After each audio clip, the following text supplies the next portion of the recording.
Selamat pagi Sobat Pemilih. Assalamualaikum warahmatullahi wabarakatuh. Waalaikumsalam warahmatullahi wabarakatuh. Bersama saya Nugroho Hadibowo, kita bertemu lagi di podcast KPU Kabupaten Pemalang. Untuk episode kali ini kita akan membahas tentang persiapan pelaksanaan pemilihan umum serentak tahun 2024. Bersama kita sudah hadir narasumber Bapak Harun Gunawan, anggota KPU Kabupaten Pemalang, Divisi Teknis Penyelenggara Pemilu. Selamat pagi Bapak. Pagi Pak Haji. Sehat Bapak? Alhamdulillah. Ini para sobat pemilih sudah tidak sabar untuk mendengarkan uraian tentang penjelasan persiapan pemilihan umum serentak yang akan dilaksanakan pada tahun 2024 ini. Sebagaimana kita ketahui sobat pemilih, pemilu serentak tahun 2024 akan dilaksanakan pada tanggal 14 Februari 2024. Dan kita ketahui bersama tahapan pada tahun 2022 ini adalah pada bulan Juni atau 2,5 bulan lagi. Bapak Harun Gunawan, apa tahapan terdekat yang akan dilaksanakan mulai bulan Juni ini Bapak? Monggo silakan. Oke, terima kasih Pak Adi. Jadi tahapan terdekat untuk pemilu serentak tahun 2024, kita tahu seperti yang tadi Pak Adi sampaikan bahwa tahapan pemilu serentak tahun 2024 itu dimulai nanti pada tanggal 14 Juni tahun 2022. Nah, tahapan awal di tahun 2022 mulai Juni sampai Desember tahun 2022 paling tidak ada 3 atau 4 tahapan yang harus dilaksanakan oleh KPU, terutama KPU Kabupaten Pemalang. Yang pertama terkait dengan pemutakhiran data pemilih. Kemudian berikutnya terkait dengan pendaftaran, verifikasi, dan penetapan partai politik. Kemudian ada penataan dapil, dan di akhir tahun 2022 ini nanti kita mulai rekrutmen badan ad hoc. Itu kiranya Pak Edi untuk tahapan awal di tahun 2022 ini. Itu Pak Edi. Sahabat pemilih, untuk tahapan terdekat ini ada beberapa, yaitu pemutakhiran data pemilih, perekrutan badan ad hoc, serta penataan dapil, serta pendaftaran, verifikasi, dan penetapan partai politik peserta pemilu 2024. Sobat pemilih, karena kita fokus pada materi pendaftaran, verifikasi, serta penetapan partai politik, kita akan kupas tuntas lebih dalam lagi dengan yang berkompeten dari narasumber kita, Bapak Harun Gunawan. Pertanyaan kedua Bapak, bagaimana alur mekanisme dalam pelaksanaan tahapan pendaftaran, verifikasi, dan penetapan partai politik peserta pemilu tersebut? Monggo Bapak. Oke, terkait dengan alur mekanisme pendaftaran partai politik serta verifikasi dan sampai penetapan calon. Jadi nanti dimulai dengan KPU itu nanti akan mengumumkan syarat minimal keanggotaan partai politik. Ya, kita tahu di undang-undang maupun PKPU itu sudah dijelaskan bahwa ketentuan untuk berapa jumlah anggota itu diumumkan di awal. Ya, kemudian nanti tahapan berikutnya KPU akan melakukan BIMTEK, ini pra pendaftaran. Ya. BIMTEK terhadap operator sipol. Nanti pada masa-masa BIMTEK itu juga nanti ada pembukaan akses sipol untuk bagaimana partai politik mulai mengentry data keanggotaan partai politik. Ya. Jadi nanti setelahnya baru nanti ada masa pendaftaran. Di draft PKPU itu dijelaskan, disampaikan bahwa proses pendaftaran itu nanti tanggal 1 sampai 7 Agustus. Tapi untuk 1 sampai 7 Agustus ini nanti terpusat, karena di aturan draft PKPU itu dijelaskan bahwa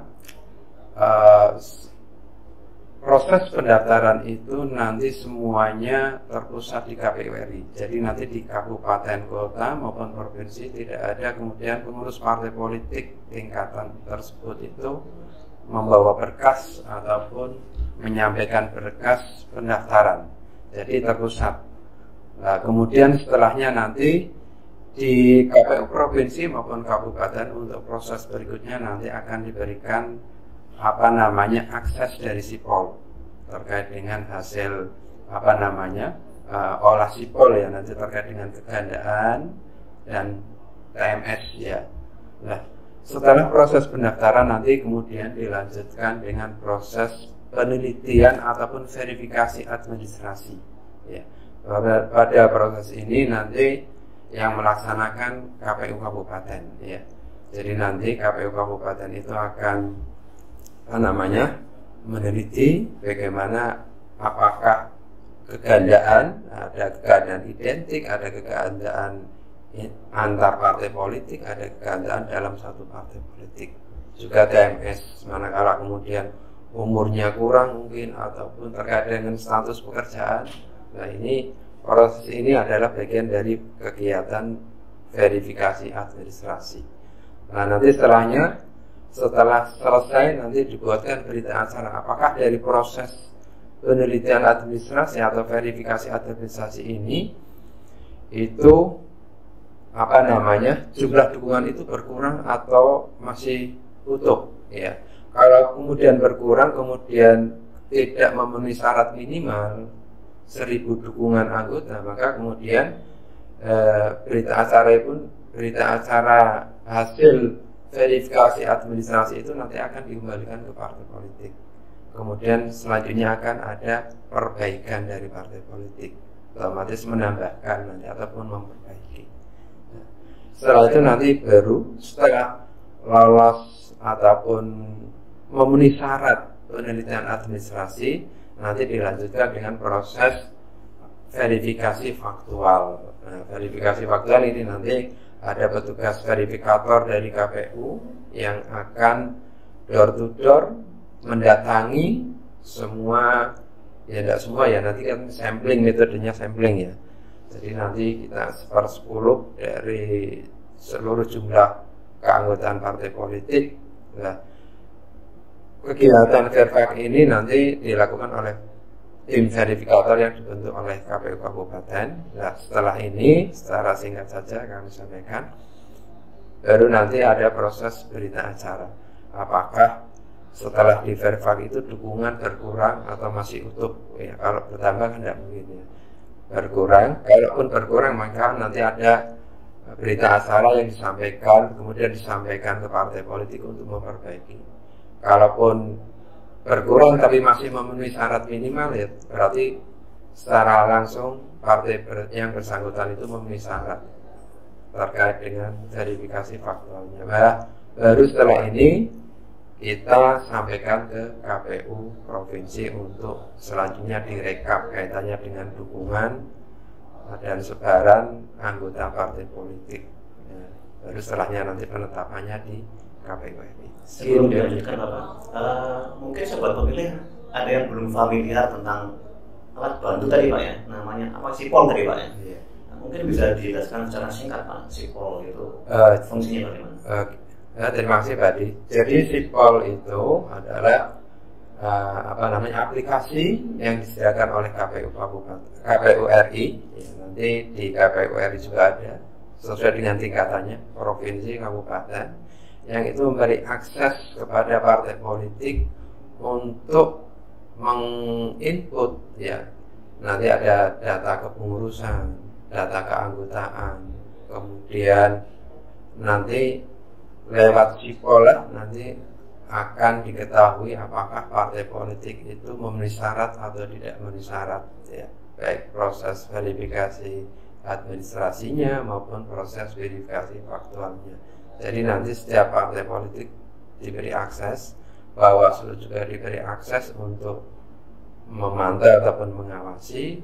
Nah, kita nanti otomatis menjadi semacam fasilitator untuk membintek dan sebagainya.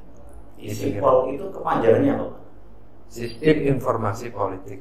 Ya, partai politik yang ini nanti data kepengurusan dari tingkat pusat, tingkat provinsi, tingkat kabupaten itu nanti diinput di Sipol. Kemudian juga data keanggotaan partai politik. Ya, kurang lebih kayak gitulah Pak. Oke, sobat pemilih, cukup jelas tadi yang disampaikan narasumber kita Bapak Arun Gunawan, bahwa alur mekanisme tahapan daripada pendaftaran, verifikasi, serta penetapan partai politik peserta pemilu sudah diatur sangat jelas dan detail. Dan ada satu lagi alat bantunya adalah aplikasi SIPOL atau Sistem Informasi Partai Politik. Itu nanti partai politik yang akan aktif Pak ya pertama untuk menginputnya. Iya, betul. Ya, jadi di sini ada peran aktif dari partai politik untuk menginput dokumen-dokumen persyaratan yang akan diteliti atau diverifikasi oleh KPU. Begitu Pak ya? Oke Pak. Selanjutnya, sobat pemilih, sebagaimana kita ketahui bahwa untuk penyelenggaraan pemilu tahun 2024 ini ada partai politik baru, ya Pak ya. Nah, ini yang sering menjadi pertanyaan oleh teman-teman sobat pemilih Pak. Bagaimana perlakuannya pada saat pendaftaran baik dari partai politik baru dan partai politik yang pernah mengikuti di pemilu tahun 2019 Pak? Mau silakan. Oke. Baik sahabat pemilih, jadi terkait dengan perlakuan partai politik baru dan lama pada proses pendaftaran ini seiring keluarnya putusan MK nomor 55 tahun 2020 ya, yang kemudian terkait dengan JR atau judicial review dari partai politik, yang kemudian sebagian mengabulkan terkait dengan proses pendaftaran, verifikasi, dan penetapan pasangan calon. Itu di putusan MK itu disebutkan bahwa partai politik yang sudah memenuhi ambang batas minimal parliamentary threshold atau 4% itu nanti cukup diverifikasi administrasi ya. Nah, adapun partai yang lama peserta pemilu tahun 2019 yang belum memenuhi parliamentary threshold minimal 4%, otomatis nanti tetap ada proses verifikasi administrasi, setelahnya nanti ada proses verifikasi faktual ya. Ini putusan MK.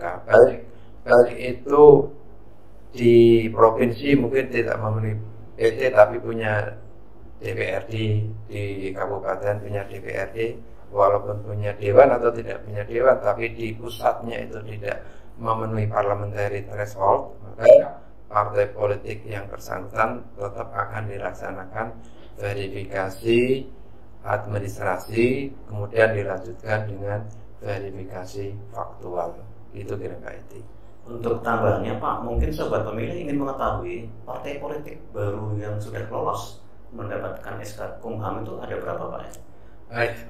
Jadi partai politik kemarin hasil sosialisasi dari Kementerian Dalam Negeri, itu dari narasumber dari Kemenkumham itu menyampaikan bahwa partai politik yang ada di Indonesia ini semuanya berjumlah 75 ya, baik aktif maupun tidak aktif, mungkin 75 partai politik. Nah, kemudian partai yang baru yang sudah terdaftar itu baru ada 2 ya, artinya partai baru, kemudian sudah tercatat di badan hukum itu 2 partai. Mungkin namanya Pak, partai apa ya? Nah, kemarin disampaikan Partai Gelora dan Partai Umat ya. Nah, itulah kemudian yang kedepannya 75 partai politik ini nanti semuanya mau mendaftarkan diri menjadi peserta politik atau tidak, kita kurang tahu. Tapi kalaupun semuanya mendaftarkan, otomatis beban kerja kita nanti otomatis luar biasa, karena harus melayani ataupun melakukan proses verifikasi dan yang lainnya itu banyak partai, sampai 75 partai. Itu berarti. Singkatnya sobat pemilih, untuk perlakuan partai politik baru yang sudah sampai saat ini yang baru lolos hanya 2, yaitu Partai Umat dan Partai Gelora. Untuk perlakuannya, partai politik peserta pemilu tahun 2019 bagi yang sudah lolos parliamentary threshold itu hanya di verifikasi administrasi saja. Bagi partai politik peserta pemilu tahun 2019 yang belum melewati ambang batas parliamentary threshold, tetap harus mengikuti verifikasi baik administrasi atau faktual gitu ya Pak? Betul. Termasuk partai baru yang sudah berbadan hukum di Kemenkumham itu prosesnya tetap ada verifikasi administrasi dan verifikasi faktual. Begitu sobat pemilih, dan terlebih lagi adalah partai politik baru, dia harus tetap mengikuti keseluruhan tahapan verifikasi baik administrasi atau verifikasi faktual. Mudah-mudahan sobat pemilih mendapatkan gambaran yang cukup jelas tentang bagaimana perlakuan terhadap partai politik peserta pemilu tahun 2019 dan partai politik baru. Yang menarik ini Pak, tadi kita sudah membahas tentang tahapan verifikasi, pendaftaran verifikasi penetapan partai politik terhadap pemilu 2024, lalu alur mekanismenya, tahapan tersebut, lalu perlakuan terhadap partai politik baru, baik partai politik lama yang sudah lolos parlemen atau yang belum. Sekarang kepada detailnya Pak, dokumen atau persyaratan apa saja Pak yang harus dipersiapkan oleh partai politik tersebut? Oke. Jadi nanti dokumen ataupun persyaratan partai politik ketika mendaftarkan diri ke KPU mau menjadi peserta pemilu di tahun 2024, maka ada beberapa syarat administrasi yang harus dilengkapi oleh partai politik ya. Yang pertama otomatis ada badan hukum tercatat di Kemenkumham ya. Kemudian ada anggaran dasar dan anggaran rumah tangga yang ini juga sudah disahkan oleh Kemenkumham. Kemudian ada susunan kepengurusan tingkat pusat, ada keterwakilan perempuan dalam kepengurusan baik tingkat pusat ya, harus benar-benar diperhatikan ya. Keterwakilan perempuan 30%, kemudian nanti ada kantor, kemudian ada keterangan domisili kantor bahwa kantor itu nantinya itu tetap dan digunakan sampai tahapan pemilu selesai. Di samping itu juga nanti otomatis ada yang namanya rekening partai politik ya, baik itu tingkatan pusat, tingkatan provinsi maupun tingkatan kabupaten, itu harus ada kewajiban menyampaikan ya. Garis besarnya persyaratannya itulah yang harus dipenuhi oleh partai politik. Di samping nanti juga menyertakan dukungan keanggotaan partai politik yang di undang-undang maupun di draft ataupun PKPU itu sudah dijelaskan ya, bagaimana dengan jumlah penduduk di bawah 1 juta maupun di atas 1 juta. Nah, kalau bicara Pemalang kita kan jumlah penduduknya di atas 1 juta, maka dukungannya adalah minimal 1000 dukungan ya. Itu berarti. Oke, sobat pemilih, cukup jelas tadi dokumen persyaratan yang harus dipenuhi partai politik yang akan mengikuti sebagai peserta pemilu di tahun 2024. Singkatnya adalah harus terdaftar berbadan hukum di SK Kemenkumham. Kedua, harus ada kepengurusannya gitu Pak ya. Harus ada ADART-nya dan harus ada keterwakilan perempuan serta harus ada dukungan Pak ya. Dukungan keanggotaan. Nah, itu semua nanti akan diatur lebih lengkapnya, mekanismenya ada nanti di peraturan Komisi Pemilihan Umum terkait mengatur khusus tentang pendaftaran, verifikasi dan penetapan partai politik peserta pemilu. Ini kita akan lebih dalam lagi Pak mengupas tentang kajian tentang verifikasi. Siap. Verifikasi itu yang sebagaimana Bapak sampaikan tadi itu ada dua, verifikasi administrasi dan verifikasi faktual, gitu Pak ya.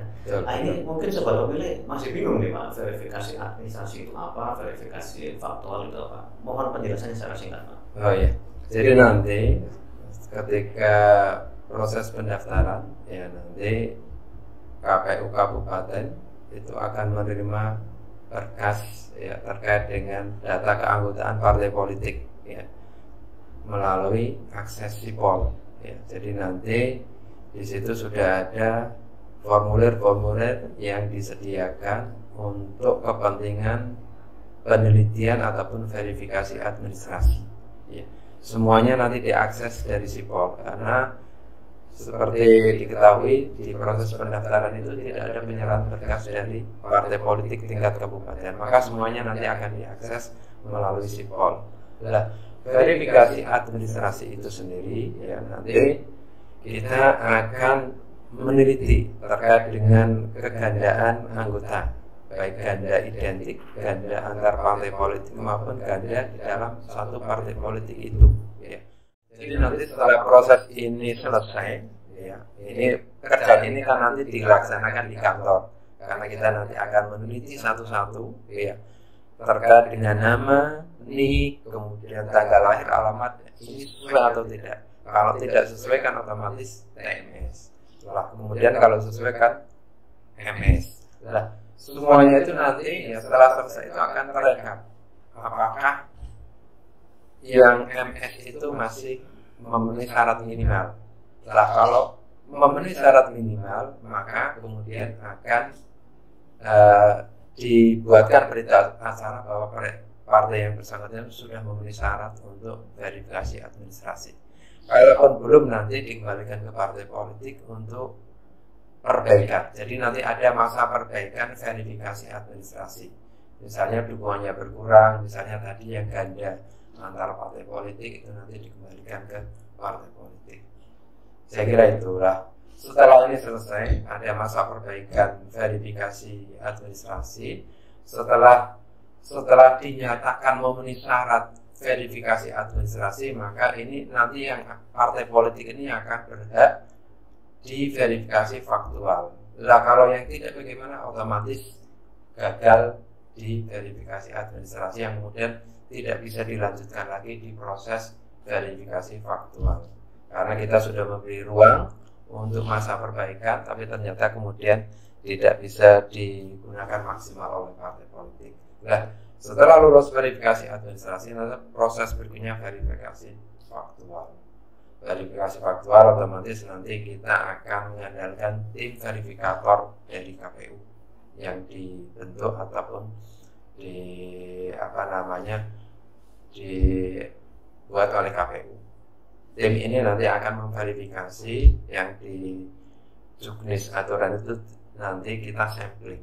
Jadi tidak semua 1000 atau 1500 anggota partai politik itu nanti kita datangi satu-satu, tapi kita sampling 1/10. Kalau 1000 ya cukup 100 ya. Jadi mekanismenya nanti sudah diatur di petunjuk teknis PKPU ya, baik di PKPU-nya itu sendiri maupun di tracknya. Nah, setelah proses verifikasi faktual nanti kita dihitung ataupun direkap. Nanti kalaupun ada partai politik yang dukungannya berkurang, maka otomatis partai politik masih diberi ruang untuk memperbaiki. Ya, misalnya banyak yang MS ternyata kaitannya pekerjaan tidak sudah menjadi TNI kan bisa saja ya ketika proses verifikasi, ataupun mungkin sudah meninggal, ataupun kalau sudah meninggal tetap memenuhi syarat ya kemarin ya kalau pemilu 2019 ya, ataupun yang jelas tidak memenuhi syarat yang menjadikan kemudian dukungannya itu berkurang, maka nanti ada ruang, ada masa perbaikan dari partai politik. Nah, nanti yang sudah memenuhi syarat otomatis nanti dibuatkan berita acara bahwa partai politik itu sudah memenuhi syarat dukungan minimal. Nah, yang belum nanti ada masa perbaikan. Nah, setelah semuanya selesai, nanti kemudian disampaikan ke KPU provinsi untuk direkapitulasi. Di tingkat kabupaten itu tidak ada kegiatan rekapitulasi. Nanti rekapnya di RI, di provinsi dan di KPU RI.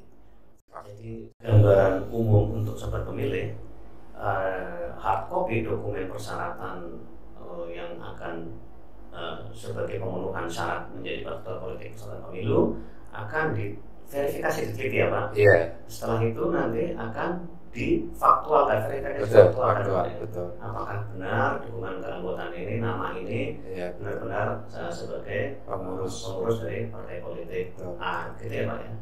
Jadi sobat pemilih jangan bingung bahwa KPU sudah mempunyai mekanisme khusus yaitu verifikasi administrasi untuk dokumen lalu nanti akan juga lagi diteliti pada saat pada verifikasi faktual.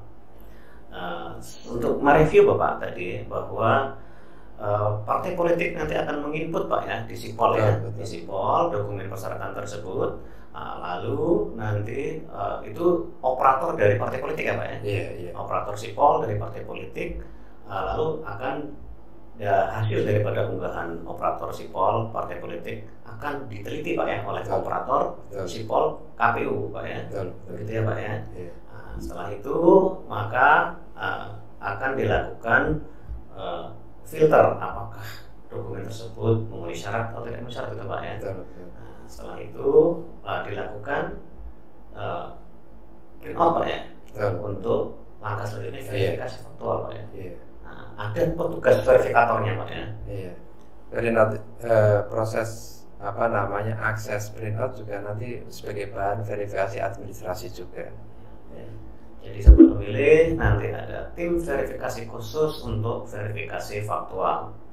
Kurang lebih itu secara singkat tadi sudah kita sampaikan dari keseluruhan tahapan awal sampai dengan detail bagaimana melaksanakan pelaksanaan verifikasi administrasi dan verifikasi partai politik.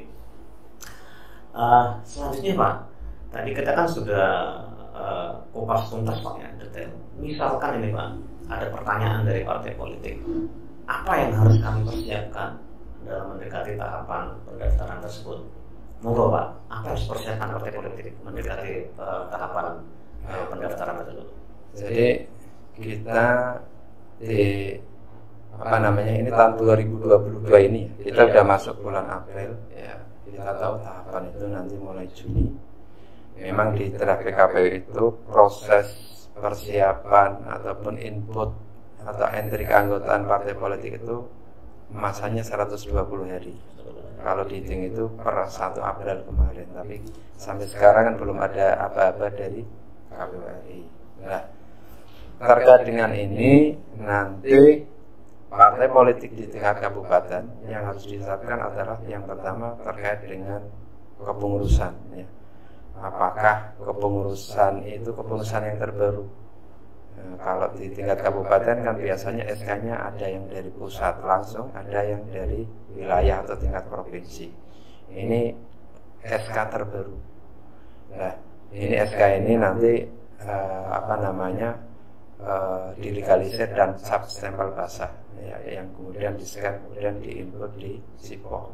Yang pertama diberi akses, ya akses ini nanti juga ada berita acaranya, ya sesuai dengan di draft itu sudah diatur. Juga nanti data biodata operator juga nanti harus dikirimkan. Bagian nanti yang diinput di sistem SIPOL atau aplikasi SIPOL. Nah, di samping operator juga nanti ada LO-nya. Jadi minimal baik LO maupun operator dari partai politik itu 2 orang. Jadi jumlahnya 4. Nah ini operator ini, LO ini nanti akan di BIMTEK ataupun peserta BIMTEK untuk bagaimana teknis penggunaan aplikasi SIPOL yang kemudian nanti bisa mengakses dan mengentry baik itu dokumen persyaratan, dokumen keanggotaan dan sebagainya. Ini harus disiapkan awal oleh partai politik. Di samping itu juga harus menyiapkan kantor yang digunakan sampai tahapan pemilu selesai. Ini juga harus disertai dengan surat keterangan domisili juga dari camat atau desa ya. Juga nanti ada pernyataan bahwa kantor itu digunakan sampai tahapan selesai. Juga harus menyertakan rekening partai politik. Ini yang penting ya. Jadi ini persiapan awal. Jadi ini tahapan ataupun pendaftarannya itu masih lama, 1 sampai 7 Agustus kalau kita lihat di draftnya. Maka persiapan awal inilah yang harus dimatangkan, disiapkan oleh partai politik tingkat kabupaten sehingga nanti pada tahapan itu tiba semuanya sudah siap. Saya kira itu Pak Adi. Terima kasih Bapak. Sobat pemilih, luar biasa. Semoga apa yang disampaikan oleh narasumber kita bisa memberikan gambaran secara umum tentang perihal pelaksanaan tahapan pendaftaran, verifikasi, dan penetapan partai politik peserta pemilu. Mudah-mudahan apa yang disampaikan narasumber bisa mengedukasi teman-teman sobat pemilih untuk bisa mengawal daripada pelaksanaan pemilu di tahun 2024. Sebelum kita tutup, Bapak monggo diberikan closing statement umumnya untuk sobat pemilih dan khususnya untuk partai politik, Bapak. Terima kasih, Pak Adi. Jadi yang perlu kami sampaikan closing statement saya untuk mengakhiri podcast kali ini, yang pertama bahwa kita tahu tahapan dimulainya pemilu serentak tahun 2024 itu nanti di tanggal 14 Juni tahun 2022. Kalau hitungan waktu kurang lebih 2 bulan lagi. Nah, di tahapan awal inilah yang mesti disiapkan oleh partai politik, menyiapkan semuanya, karena nanti setelahnya tanggal 1 itu sudah mulai pendaftaran ya. Dari kepengurusan tingkat kecamatan yang harus ada 50% ya minimal ya. Kemudian data keanggotaan partai politik, nah, semuanya harus disiapkan dari sekarang, sehingga nanti ketika memasuki tahapan semuanya partai politik sudah siap untuk bertanding kontestasi dalam pemilu serentak tahun 2024. Saya kira itu. Terima kasih sobat pemilih. Sebelum kita tutup, sangat luar biasa tadi apa yang disampaikan narasumber kita, sangat edukasi banget. Jangan lupa selalu pantau, subscribe, pantang terus di channel kita ini, di podcast KPU Kabupaten Malang. Episode ke depan nanti kita akan tetap menyajikan tentang materi-materi pemiluan untuk mengedukasi teman-teman sobat pemilih semuanya dimanapun Anda berada. Terima kasih, kami tutup. Assalamualaikum warahmatullahi wabarakatuh. Waalaikumsalam.